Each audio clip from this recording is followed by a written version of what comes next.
Hello everyone. Today I'll talk about the meaning of playing with long pips without sponge on an attacking blade with carbon. Why, pros and cons. The topic of playing with long pips OX on an attacking blade is extensive. My discussion will focus on playing at the table. I started experimenting with long pips a while ago because I love trying out different things. I jumped from one type of rubber to another, long pips to medium, then to anti-spin, and so on, over and over again. Some people drink beer for fun, and I try new rubbers for entertainment and new sensations. Deep down, there's also the hope of finding something new that plays even more effectively and fits naturally into my game. The topic of long pips is special. When I glue new long pips OX onto my favorite attacking blade, the sensation each time is pleasant, anticipating something new and interesting. So, back to the topic. Recently, I've played with various long pips, soft, hard, slow, fast. Each was both interesting and effective to play with. My blade is Inha 970XXA, a carbon OFF blade with medium speed among attacking blades. Some might think, oh lord, long pips without sponge on a fast carbon blade. What nonsense! How can you play with such a setup? Yes, many people have such stereotypes.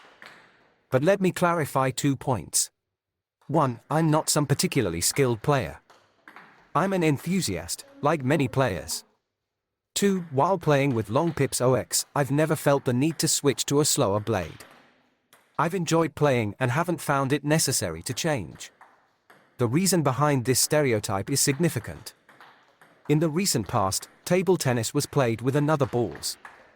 Those balls were flying faster and spun more, making it challenging to use long pips without sponge on attacking blades at a regular amateur level. Although it was possible even then. When we had celluloid 40mm balls, I tried some German long pips without sponge on an OFF blade and unexpectedly found it enjoyable and quite manageable in terms of control. Nowadays, with the third or fourth generation of plastic balls, they are slower and spin less. Therefore, amateur-level players can use attacking blades and long pips without sponge. Initially, you might feel the ball is too fast or lacks control. This is likely just a first impression. By the way, while we create interesting and useful videos and reviews for you, do visit our TT Maximum store more often for purchases. It's the best way to show appreciation for our videos. As a practitioner, I can tell you that playing with an attacking blade and long pips without sponge is not a problem. Just play, get used to it, and you'll find ways to effectively use the blade speed and the properties of the pips to your advantage. I've played with long pips without sponge on all types of blades. If I wanted to, I could play with an OFF Plus blade now, but I'm currently satisfied with my OFF blade in every aspect down to the handle size. So now I have two just in case. This brings me to the point that with modern plastic balls at the amateur level, you can play with long pips OX even on an OFF Plus blade.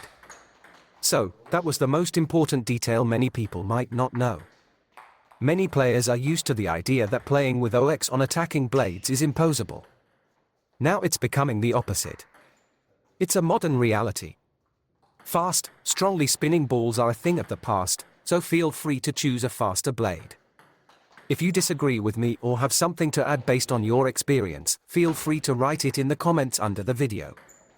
Another important point many may not know or think about is that long pips can vary greatly in speed and control. The speed difference between slow and fast pips can be twice or even more. When I tested Dr. Neubauer No. 1 pips, I encountered a strange issue. With slower balls, I often hit the net when pushing or blocking. The pips were slow, and sometimes the ball's rebound was quite weak. Ultimately, in some situations, the rebound was too weak, causing the ball to hit the net. This issue was resolved by switching to faster pips. Thus, some long pips, even on an attacking blade, can play slowly. But pips vary, and you can find a speed that suits you. Moreover, attacking blades are more comfortable for attacking than all-round or defensive ones. This is another compelling reason to choose an attacking blade for playing with long pips OX. You might think it's nonsense and that you can generate powerful attacks even with a defensive blade like Sword 309 or Drive Neubauer Barricade. Yes, you can, but I'm not just talking about the speed of the final shot. Only with a very comfortable ball can you swing and hit with all your might, even with a slower blade.